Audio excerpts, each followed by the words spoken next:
Matthew Hollier has pole position for this race by about 3 or 4 tenths of a second over David Lawrence, with David Clark and Tate Taverner making up row 2. Row 3 for Colin Dunn and Nick Gwinnett, with Martin Cully and Josh Hughes sharing the 4th row. Row 5 then for David Richardson and Oliver Devine King, with Henry Swanson and Barry Cully next, then Tyler Bull and Mac McCarthy, with Gerard Merriman and Robert Buckland on row 8. Row 9 for Jake Spencer and Paul Hoggins, with Rich Hockley and Paul Savage on row 10. Row 11 for Kelton Martin, and then there'll be a gap before we get into the Citroen DS3s, which are headed by Aaron Chalk, with Elliot Lettis, former City Car Cup driver, alongside. Then Theo Longman and Andy Hart, with Alex Hughes and Curtis O'Brien and Stephen Oates at the back of the grid. So although we might have had a slight difference on the grid on your screen, I'm realising, so we might have a bit of a shuffle around in the DS3s. Anyway, cars then are arriving on the grid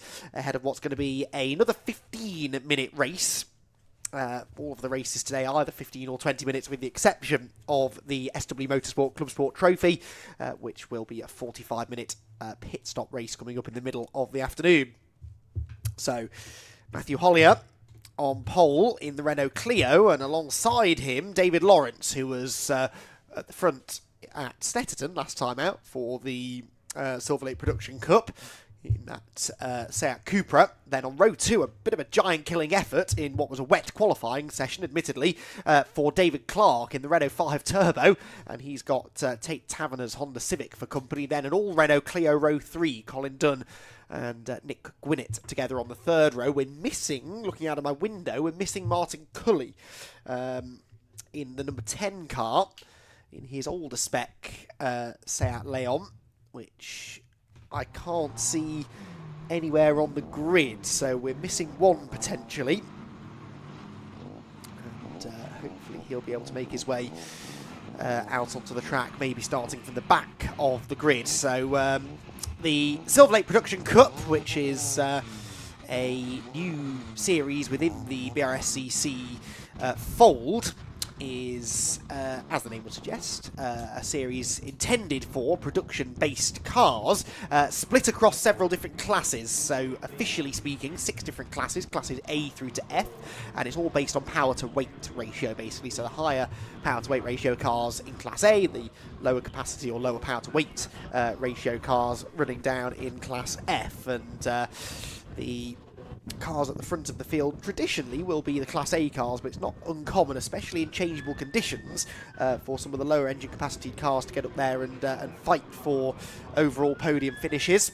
We at the moment have a dry track, thankfully, but whether that continues on throughout the rest of the afternoon, we'll have to wait and see, as we've had a fair amount of rain in the area of late, as indeed has been the case across the whole country, really. That heat wave from a couple of weeks ago seems like a distant memory. So, green flag lap then gets underway, and the cars released onto their last sighting lap of the nearly 2-mile Donington Park National Circuit, and at the end of which we will be racing for 15 minutes and expecting some good stuff here. It was pretty close in qualifying between Matthew Hollier and David Lawrence. The races at Snetterton last time out, we saw Lawrence up there contending for race victories on what was at that point the Snetterton 200 circuit. He's going to be wanting to try and do the same again, if possible, here today. See up at the top of the screen there, the massive tent structures. There are a few of those dotted around the venue. That's because Donington's world-famous Download Festival is coming in the next week or two, when tens of thousands of music fans will descend upon the East Midlands-based circuit for a noisy weekend of a different kind. But always fascinating driving into the circuit, seeing them prepping for that enormous festival, and yeah, it gives you a sense of scale. This place is quite a big area that Donington Park covers. It's not just the track, of course, but all of the paddock area, the various parking areas outside the circuit. It's a big venue that back in the day hosted some of the very biggest international level motor racing championships, up to and including, of course, Formula One, famously back in 1993. But it is still a hugely popular circuit within national racing circles because it always produces good racing. The national circuit in particular we're on this weekend, one of my absolute favourites, and I know a lot of drivers' favourites because it always produces close racing, lots of overtaking, good side-by-side opportunities, especially in one-make racing, and of course that's what we've got courtesy of the DS3 Cup. We're good to have 7 of those cars out this weekend, in which again is one of the latest ventures of the BRSCC, this Citroën DS3 Cup, which is hopefully going to keep on growing in popularity as the season goes on, and who knows, maybe they'll have their own grid in 2027. I know that is very much the plan. Things hopefully starting to head in the right direction. Suzuki Swift there of Jake Spencer pulls into into the grid markings. There's a great variety of car on the Silverlake Production Cup grid. And the Suzuki Swift will be competing in one of the lower classes and starts from 17th overall on the grid. So, almost ready to go. And takes a while to get the nearly 30 cars in total into position, but once they're there, we will get our first 15-minute race of the weekend for the Silverlake Production Cup and DS3 Cup underway. A magnificent sight they make on this side-by-side staggered grid. A very congested run into Redgate Corner, I think, is coming. Who's going to have the power off the line, and how different is the race pace going to be compared to qualifying pace, where I think we had quite a few of the lower engine capacity cars qualifying towards the front? Well, it's time to find out. Away we go. And Matthew Hollier's Renault Clio, an example of a lower powered car that qualified very well, initially leads off pole position, but now the more powerful Seat will drag ahead into the lead, so David Lawrence gets the advantage and actually brings with him Nick Gwinnett, I think that was, from the 3rd row of the grid. So Nick Gwinnett's Renault Clio going well. Matt McCarthy is sideways in the Ford Fiesta. He bounces through the gravel trap and just about manages to gather it together, but he'll drop right to the back of the Production Cup grid anyway. And I did anticipate a fair amount of shuffling around here in the early stages because of that topsy-turvy qualifying session, and that's exactly what we are getting. The Peugeot, for example, there, the number 17 car of Henry Swanson, a lot further down the order really than he should be, and one of a number of drivers I think who are going to be spending the majority of this 15-minute race getting themselves back towards where they ought to have started had, Scott, it been a dry qualifying session. Yeah, lots of mixtures in where places are. I see Joshua Hughes there in the almost slightly unique in these ways in club racing Honda Nissan 350Z. It's being battled one of the Audi TTs, that being Oliver Divine King, who was up there towards the front the last time we saw Production Cup at Snetterton. Doing quite well. DS3 Cup cars at play, that being the pole sitter from that category, Aaron Chalk. But I suspect this will be the runaway leader, David Lawrence, in a incredibly powerful Cupra. There's one of the more unique cars on the grid. That's David Clark's excellent little Renault 5 GT Turbo. As the pack winds its way through, and also quite further back than he would expect to be is Rich Hockley. He started back in 23rd, but he's definitely one of the leading cars in Class A from previous races. He's already up to 10th, so he's made up 13 spots on the opening lap of the race, side by side between Henry Swanson's Peugeot and another of the Audi TTs, which is number 50, being driven by David Richardson. He's a bit further back than he expects to be also. So that qualifying session, Andy, in the wet, it definitely did mix things up, as we've got a trio of Renaults down towards the old hairpin, being led by the older Renault 5 GT Turbo. It might be a little diminutive machine, but it's got some power in a straight line. Evidently, it's not plummeted down the order, has it, after qualifying? That has to be said. Matt McCarthy there just regaining some lost ground after his Turn 1 Redgate Corner moment. There's one of the plastic markers goes flying up at McLean's. But yes, good little Renault Clio Cup battle going on here, isn't there? The two Clios, the sort of natural successor of the Renault 5, really, being caught by Oliver Divine King, who was the busiest man at Snetterton a few weeks ago, wasn't he? Racing in all of the Production Cup races and in the VW races that we had, VW Audi Racing Championship event that weekend too. He got 5 races in over the course of the weekend, all in the same car, and he's now joining in the Renault Clio battle, which all got a bit congested through the chicane. Bouncing over the curb went Colin Dunn, and that will open the door nicely for Divine King.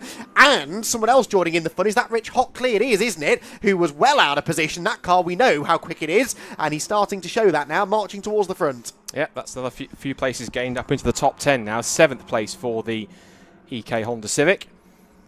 Out of Redgate they go. Also moving up quickly is Henry Swanson in that Peugeot. It's another car that was out of position, given that started not too much out of position in the wet conditions. 11th, but it's now into 9th at the moment, made up a couple more places. Oliver Divine King a little wayward on the inside line, slightly tighter into the old hairpin. Further back, we've got Matt McCarthy leading a quartet. We've got a shorter tail 3 Series BMW there. That's the 100, which is Tyler Bull. And then just behind them, you've got one of the Cullies, which is Barry Cully in his Seat Leon. Oh, and that's his Suzuki Swift Sport versus DS3 Cup cars. And it's the Swift that's winning out at the moment, ahead of the leader, it looks like, in that one. And that's Rich Hockley. Yeah.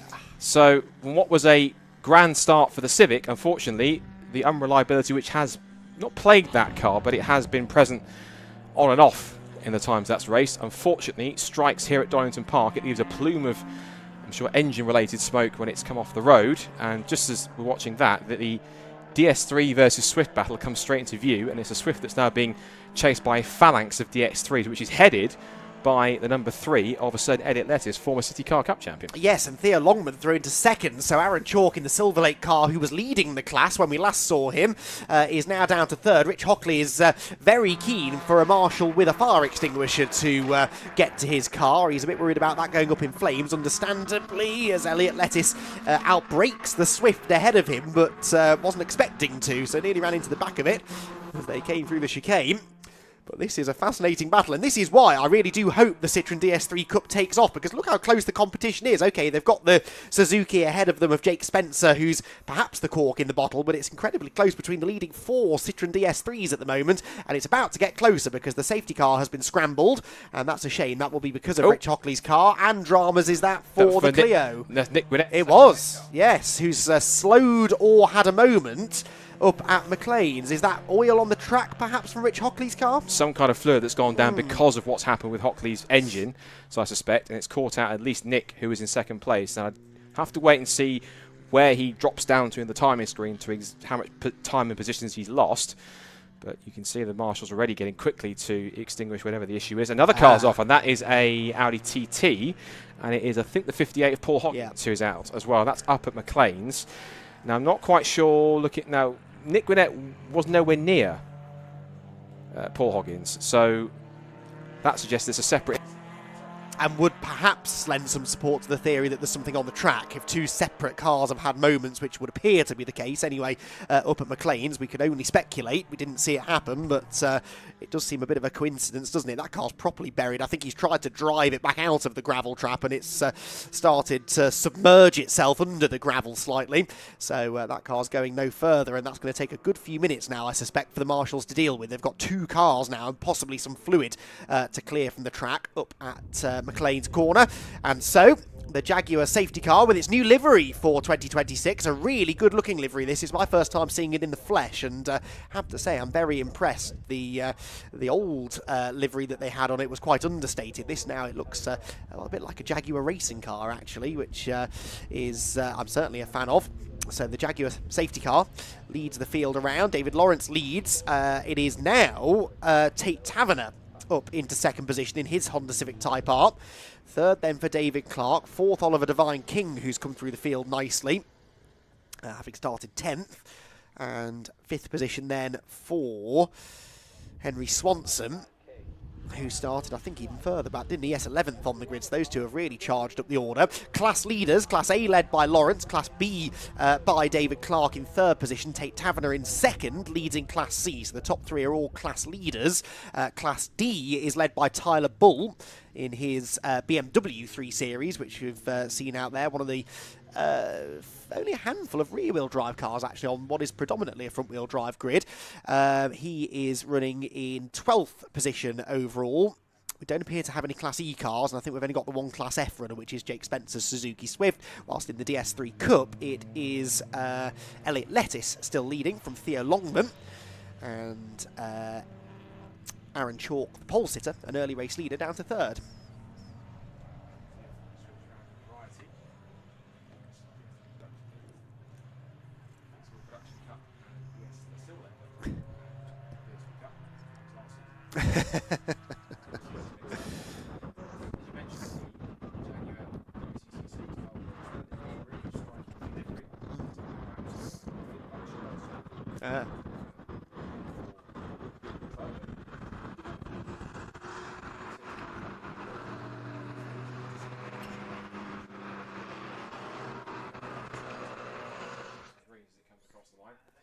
anticipated David Lawrence's car is the pace setter, given how quick it has been before and how quick it was and dominant it was. We saw it last time in the Volkswagen Audi Racing Championship. 3 victories, quite a canter back at Snetterton. Good to see Tate Taverner's GT3 Honda Civic doing well in 2nd place. Again, David Clark still ran a GT5 Turbo. Giant killer, that car. Up in 3rd position. Nick Gwinnett down to 6th, we mentioned, after he was highest 2nd place. There's the 350Z that's gone through the field in 9th place of Hughes. I'm intrigued to see as well, when it gets restarted, how this DS3 Cup battle also continues itself. Because we said Aaron Chalk was pole sitting well. Then on that moment, battling with Suzuki, and shortly after that, the change Aaron Chalk lost out to Letters to then. He picked his way through as well. Together now. We'll see how they're in one line astern if these 4 if not 5 DS3s that will wind up behind, line astern behind each other, are going to be able to put on a good battle. As Paul Hoggins' car, makes a rather sorry sight, unfortunately, as he gets dragged rearwards through the gravel by the snatch vehicle back to a safer spot to get us restarted. Yes, thankfully I can't see any damage on the car, so I suspect that was a self-inflicted moment, perhaps because of fluid on the circuit. But at least the team will just have to clear the gravel out of the car and it should be ready to go again. Although I say just clear the gravel out of the car, that's not the work of a moment. It gets everywhere, that gravel, and you've got to make sure that it's completely cleared. Otherwise you can start doing further damage to the car if it gets stuck in the engine bay or in the brake system between the calipers and the discs. That can cause you problems. So the team will go to work as soon as it gets returned to the paddock area. As there the 189 car heads through. That is the Nissan that Scott was mentioning. 9th position at the moment for Joshua Hughes. And that car running in Class B, interestingly. So again, although you'd think that might be a more powerful car than some of the others out there, because it's power to weight, that dictates the classes. It's only entered into Class B. It is a Class A car that leads the way in the shape of David Lawrence, and he is going to be keen to start building that cushion that he had before the safety car came out. Now, when will the safety car come in? That becomes the next question. Not this time is the answer. The lights are still very much flashing. So, at least one more time around, and hopefully it will only be one more time around behind the safety car. As much as I'm enjoying seeing the new colours of the Jaguar safety car, I'd quite like it to return to the pit lane so that we can get the race back underway. But by the time we do, Scott, I suspect we're only going to have time for maybe a couple of flying laps.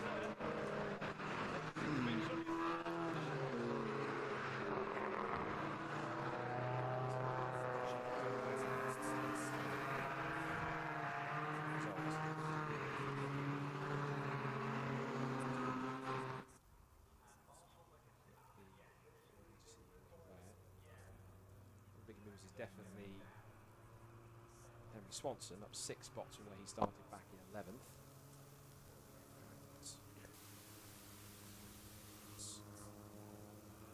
A couple of the Class A cars were quite far back down the order initially. Rich Hockey's car was. So there's the DS3s. That is from Theo Longman and from Aaron Chalk.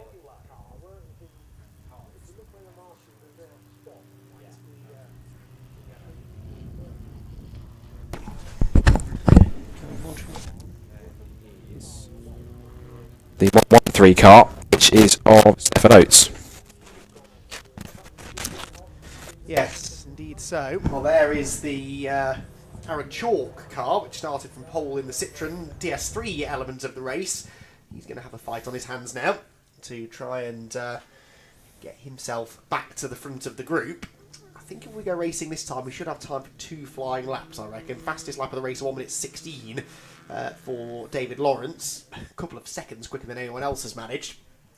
So I anticipate we'll have time for 2 more laps. It should be that we go racing this time. I see no reason not to.